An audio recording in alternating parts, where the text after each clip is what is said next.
Assalamu alaikum, I'm Aisha and you're watching Samaa News. Here are today's headlines.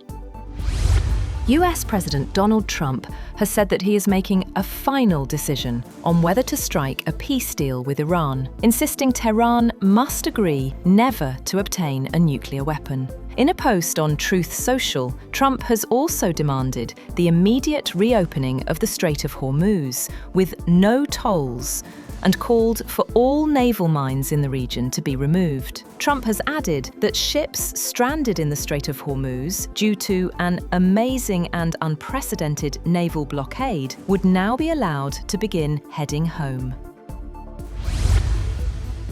US President Donald Trump has circulated a draft peace agreement on the Iran war among allies, including Israel, as Washington and Tehran try to prevent fresh ceasefire breaches from derailing a possible deal. Trump's cabinet was expected to discuss the proposed agreement on Wednesday.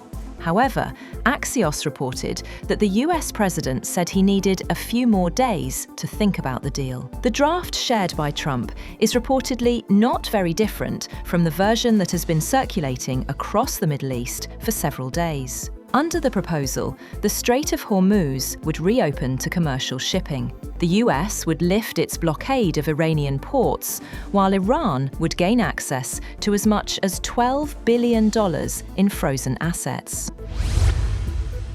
Iran has denied reports that a proposed memorandum of understanding with the United States has been finalized, saying negotiations are still underway and differences remain over some clauses. A source close to Iran's negotiating team rejected reports claiming the document had been completed and was only awaiting official announcement by both sides. According to Iranian media, the source said such reports are not consistent with the facts and that the text has not yet been finalized. The Iranian source said differences still persist over some clauses of the proposed agreement. Iran has also not formally informed the Pakistani mediator that the text of the Memorandum of Understanding has been finalized. US Vice President J.D. Vance has said that Washington and Tehran have made a lot of progress toward an agreement, but several sticking points remain before President Donald Trump can approve a potential memorandum of understanding. Speaking to reporters, Vance said the United States was not there yet with Iran, although both sides were close to a possible agreement. He said Washington and Tehran were going back and forth on a couple of language points and made a lot of progress. He added that it was hard to say exactly when or if President Trump would sign the Memorandum of Understanding.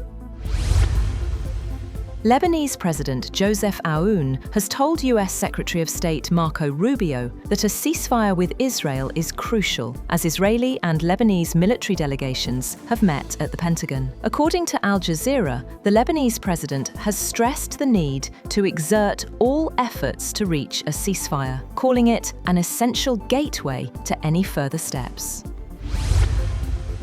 The US military has denied Iranian state media claims that an American aircraft was shot down near Bushehr, saying no US aircraft were destroyed and all American air assets remain accounted for. US Central Command said no American aircraft had been shot down near Bushehr, despite a claim broadcast by Iranian state television. Iranian state TV had reported that Iranian armed forces had shot down an aircraft over the skies of Jam Governorate, located in Bushehr province along Iran's Persian Gulf coast.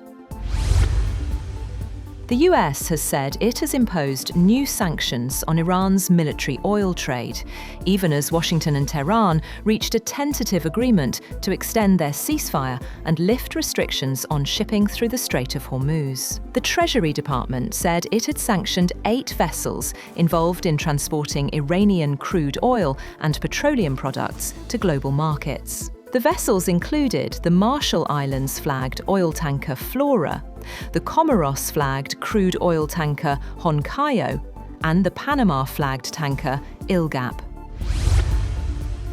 NATO member Romania has said that a drone injured 2 people in a southeastern city during an overnight Russian attack on neighbouring Ukraine. The first time in the war that a drone had hit a densely populated area in Romania and caused injuries. A NATO spokesperson posted on X that the alliance condemned Russia's recklessness and that NATO will continue to strengthen its defences against all threats, including drones. Romanian authorities said the drone hit the roof of a 10-storey block of flats in Galati and caused an explosion. That's all for now. For more updates, visit www.samaa.tv. Thank you for watching Samaa News.